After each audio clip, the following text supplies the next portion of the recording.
Hey, welcome to the process. My name is Dr. John Bush. This is week one, my PPR rankings with uncertainty levels for 2021. This will be presented at Fake Pigskin, and I will actually have a link to this video that you could listen to me discuss uh, the figures that will be in the article. It allows me to write less as well. And I believe listening, as you see, is more efficient than reading without any kind of other stimulation there. So that's the idea. Again, I'll be trying to do all this at Fake Pigskin, and we'll see for week one.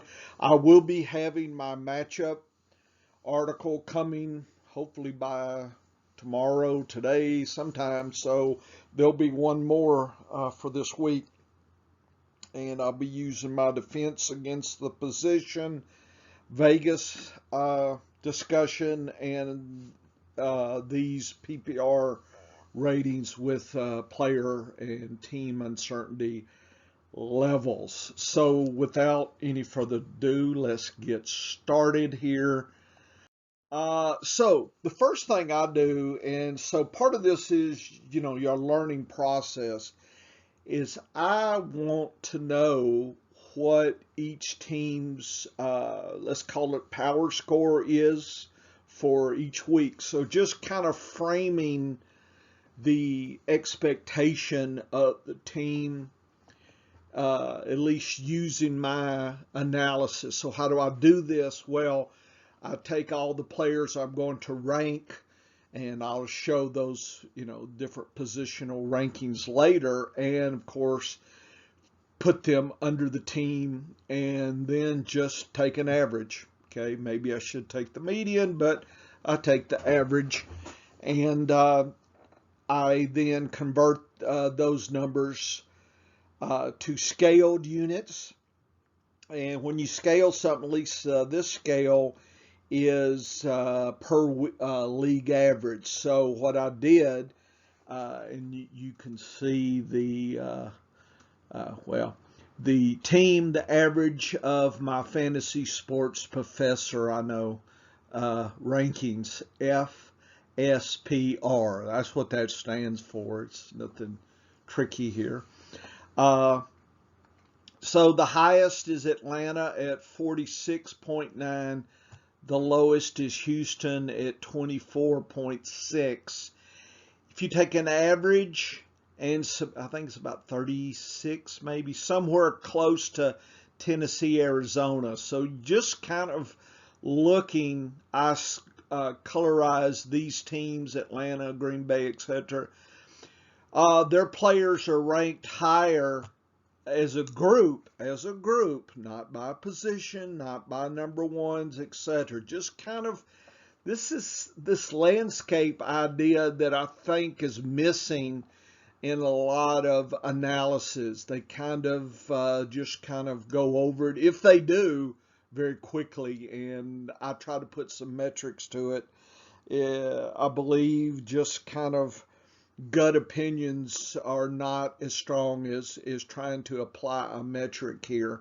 And I've had that discussion in my lessons at the classroom, professor's classroom at Fake Pigskin. I think I got 100 lessons I did pre-season. Welcome to listen to any of that. But metrics, to me, trumps so-called gut feeling.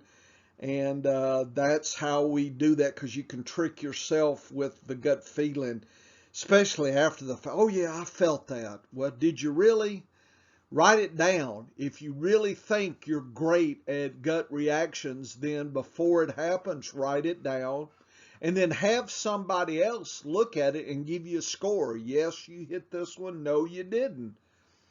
Probably it's going to be a shock if you do that. You say, I don't have time to do that. Well, that probably means it's your gut feeling is not as valuable as, say, metrics. Just saying, okay. And I don't mean one or two predictions either. Go a long way with it. Do the whole season. And if your gut feeling is great, then you don't have to listen to me. Do your, have your own podcast.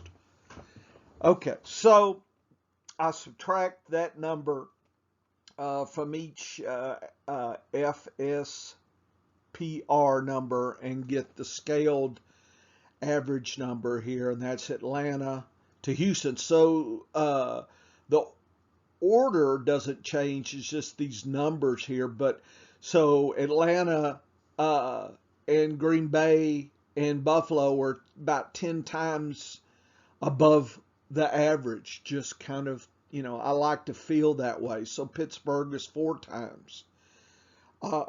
Las Vegas is minus 2 times below average. You start getting a little tricky here. And of course, Houston, everybody's scared. Well, it's minus 10, so 10 times the scare level, if you want to consider this a scare level there. Anyway, and so I plotted the bar graphs of the scaled here. Here it is. So this is green, kind of, I think, okay. Blue is kind of average, and then red is things and teams to have extra concern. What does that mean? Does that mean I don't play any of those? It doesn't mean that. All it means is if there's some close decisions, I'm going to try to find a way to play players here over these players if it's close. But it doesn't mean I immediately throw everybody out. Was it the baby with the bathwater concept? No, I don't do that. But it's a subtlety. It should warn you. Okay, let's consider it a warning. I smell smoke down here in Houston. Is it going to be a tragedy this week? Okay, I smell a little smoke. What about Atlanta, Green Bay? Nope, no smoke there. So, I think you're allowed yourself to focus a little bit more on where you should focus, right? If things are trickier, then you should spend probably a little more time than when things are a little bit smoother as far as picking and making decisions, right? We're all making decisions under uncertainty. I think that's the hardest thing humans pretty much can do as far as mental exercises, except for if you're hardcore physicist or something, figuring out some of those string equations or whatever, you expanding multiverses and stuff. Beyond me. So for fantasy football, it's just kind of, consider it some smoke signals, or the lights are flashing a little bit more. Just trying to point you to where things should be a little bit easier this week versus a little bit more concerning. And it's up to you on how you behave with that information. Okay. Let's move. So the next thing I do is something called my uncertainty levels. And uncertainty means that we don't know all the inputs that's occurring in a process. Okay, so there may be things that we don't understand and know. So we're blind in a lot of ways, and we'll never know all the things that go in. It's like tasting some soup. It's like, well, what's in it? I don't know. That's uncertainty. Risk is where you know everything's in there. So if you made the soup, you know what's in there. Okay? So, if you put 3 slices of potatoes in there, okay, I got about a third chance of grabbing a potato slice. Risk is, think about casino games.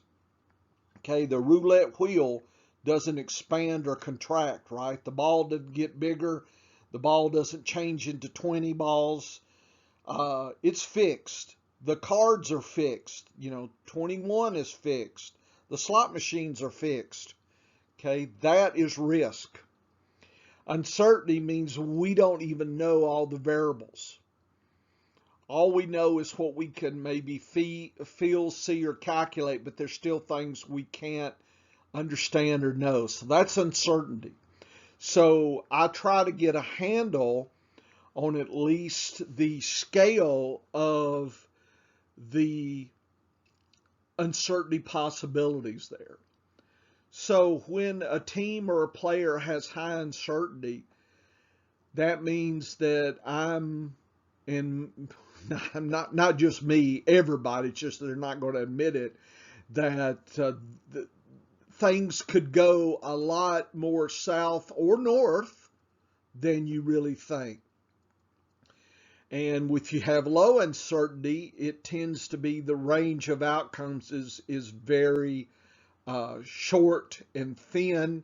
So you're, I guess, feeling better about low uncertainty situations versus high uncertainty. Think about that. How do you feel in making those decisions?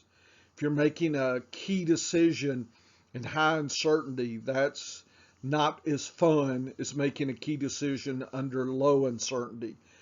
Low uncertainty means you probably have a better feel for most of the variables and the outcomes. High uncertainty means you may not even know what's all in there.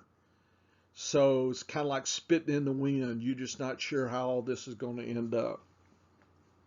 So I rate each player based on the scenario that I see to this week only. It's not the whole week. Not the whole season, just this week.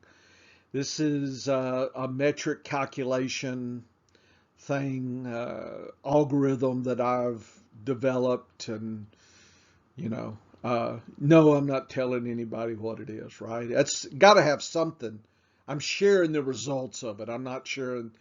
So when I say the process, okay, not all the process, right? The magician's got to keep a few secrets. But anyway, what you see on this side is team high. So this is numbers of players that are high uncertainty this week, average and low uncertainty players, total players ranked 13. And so I calculated kind of a ratio metric of high plus average players, sum that divided by the number of low players, and the higher the number is, the more uncertain we have. So this means there's a lot of higher and average uncertainty players compared to the low uncertainty players. Okay, and then I colorize that, right? So look at Miami. Miami has 9 low uncertainty players, and they're at the bottom, 0.6. That means I'm feeling pretty good about most of the players' rankings that I have in Miami. That doesn't mean that all the Miami players are superior to, Landry and Cleveland. It just means as a group, as a collection, there's, and again, feeling better about the rankings in Miami versus Cleveland, feeling a little bit stress level. So I'm kind of warning you where I perceive some issues may lie. It's like some traps you don't even see.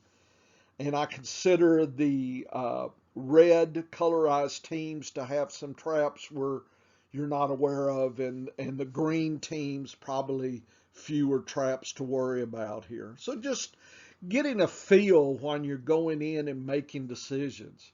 If you're saying, just give me the numbers, why take my numbers then? And you've got to have more than that, folks. Maybe it's too late this year for you. Come back next year. I'll have some lessons. Maybe I'll try to expand on this a little more. But you've got to have something more than just numbers. You've got to try to understand the context where those numbers are coming from. What's the team landscape that's going on? A little bit deeper depth here. People try to do that with, like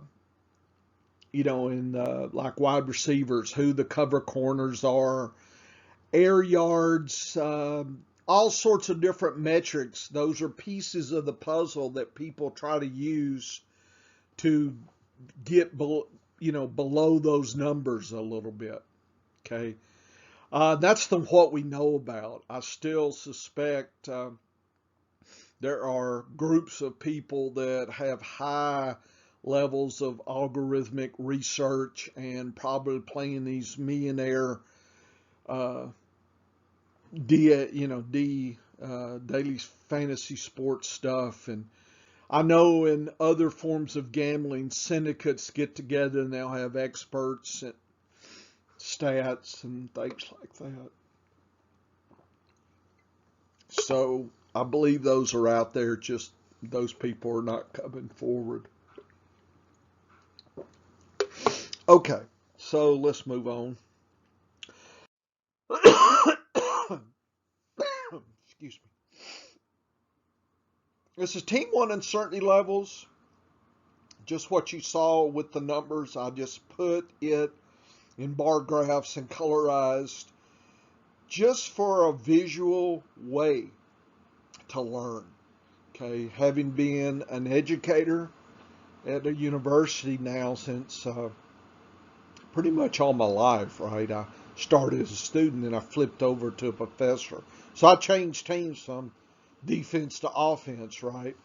So having been in school since 1977, pretty much learning biology and microbiology and cell and molecular biology, I like to look at visuals.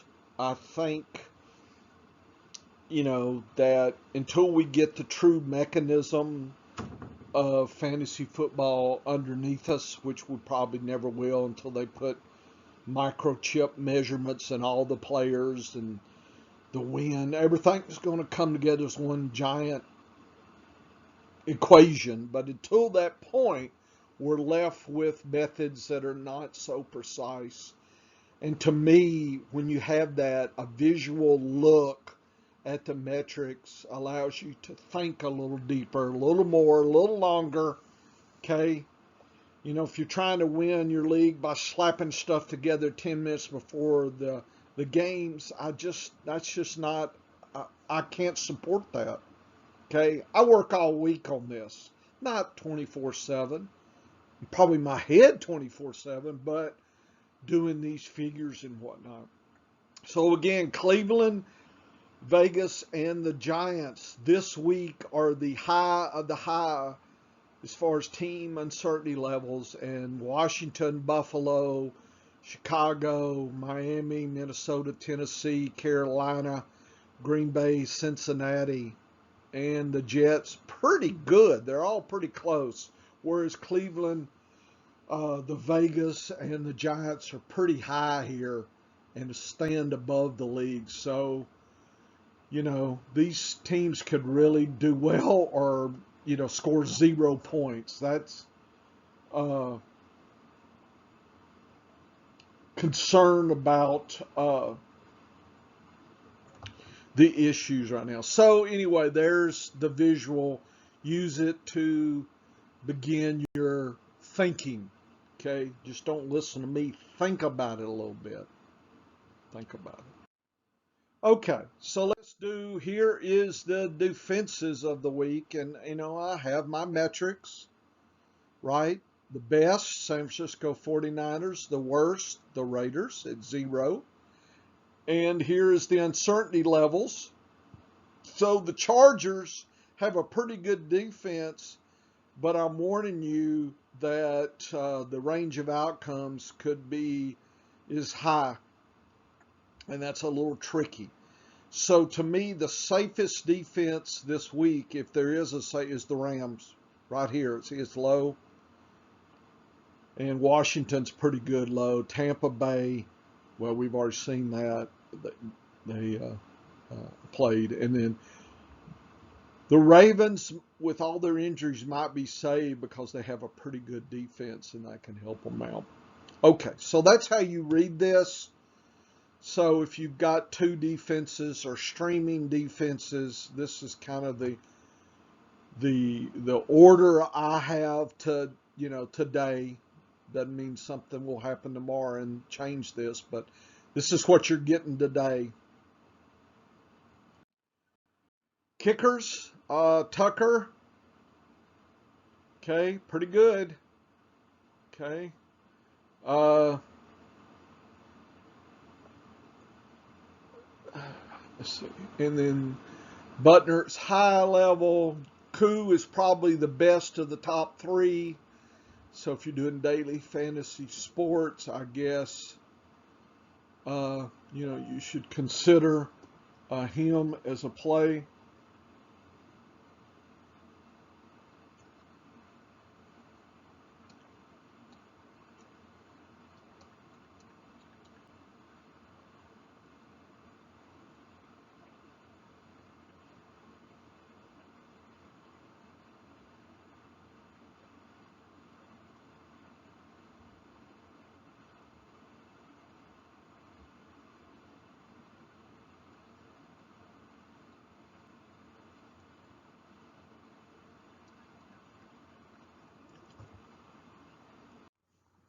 Okay, kickers, we're moving on.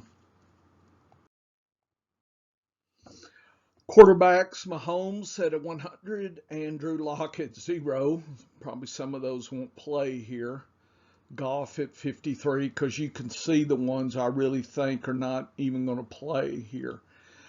Most quarterbacks are pretty successful. I do believe Mahomes and Jackson have a little bit more uncertainty than the next series of quarterbacks here. So, just be aware of that. I think the riskiest, I hate to say, the most uncertain quarterback would be Stafford.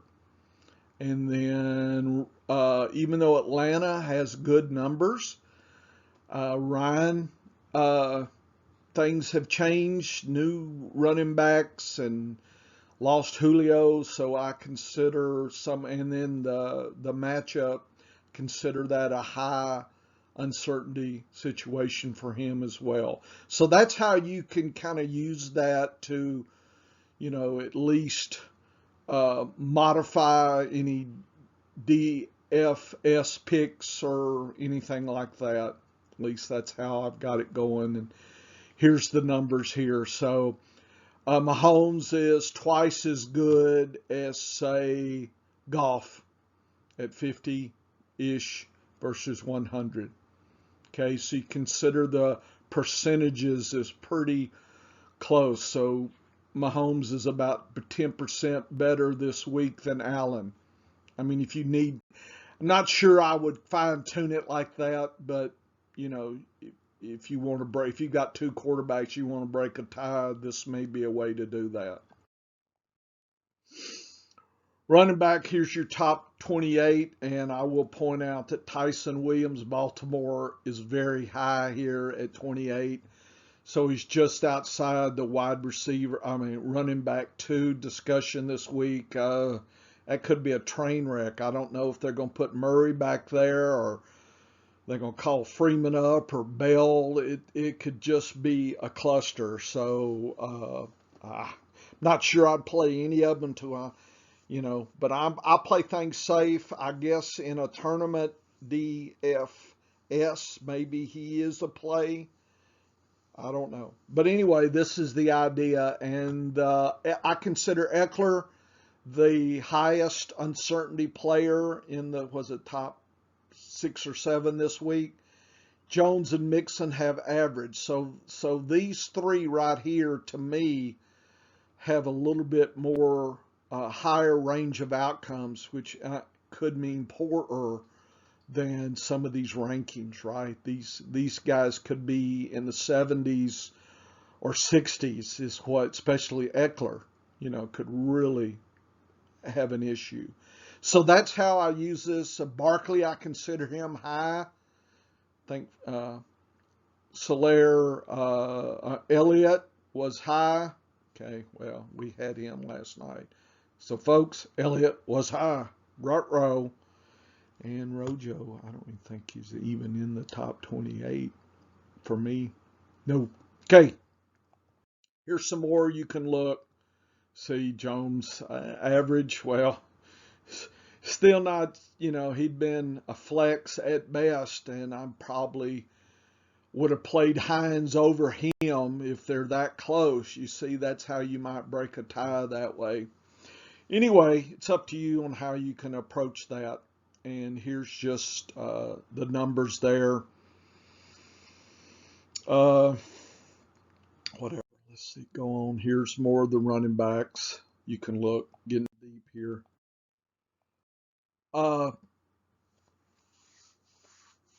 Here is the top tight ends. I believe Andrews has the highest uncertainty. Kettle has average uncertainty at the top four. So I think everybody figures Kelsey and Waller have a lower range of outcomes and are probably pretty good. Notice Kelsey's at 100, Waller's at 92, and then there's a big drop to Kittle at 82, Andrews at 73, and then there's drop to Pitts. And notice from Hare all the way to about right here. So the next, 5 or 6 are about the same player. Thomas and Pitts seem to be lower, whereas the other ones seem to be higher. So I guess in daily fantasy sports, I would tend to use those versus some of these riskier ones here, or maybe Tanyan. Anyway, you need to consider how you want to play that. I mean, if you've got, a quarter, a tight end to play, then, you can play it. But I consider about 50 percentile down. We're pretty much in the weeds here trying to pick the lottery ticket here. And of course, last night Gronkowski was the lottery ticket. I had him at 16, but average uncertainty. Hey, he definitely went. He exceeded his expected range of outcomes. So good for him. But it was hard to pick in this range here, folks. More tight end numbers if you're playing 2 or 3 tight ends or whatnot. This is really depth here. It's about the only thing. Something happens injury-wise this week before we, kick off. Here are the wide receivers. The riskiest wide receiver I consider, I hate to use the word, most uncertainty is Hopkins. Just the range of outcomes. And Ridley has an average uncertainty. I think he's going to do good, but Ryan has a high level of uncertainty too, so I'm a little concerned. Metcalf is average. McLaurin, Allen, Woods, Julio, Lockett, Cooper Kupp and Lockett all have a high level. So just consider that. Evans didn't do too good at 18. But I thought he would do. I had him lower than Godwin, but not much lower. Cooper could have been anything there. CeeDee Lamb did okay. He had low level of uncertainty. Anyway, here's the top 25. You can take a look and continue here and continue, and you can look. And these figures will be in the article as well, so you can, if you forget or want a little bit more time after you've heard me talk, you can. But I think you've got a feeling for kind of how I look at things a little bit here. And here's some more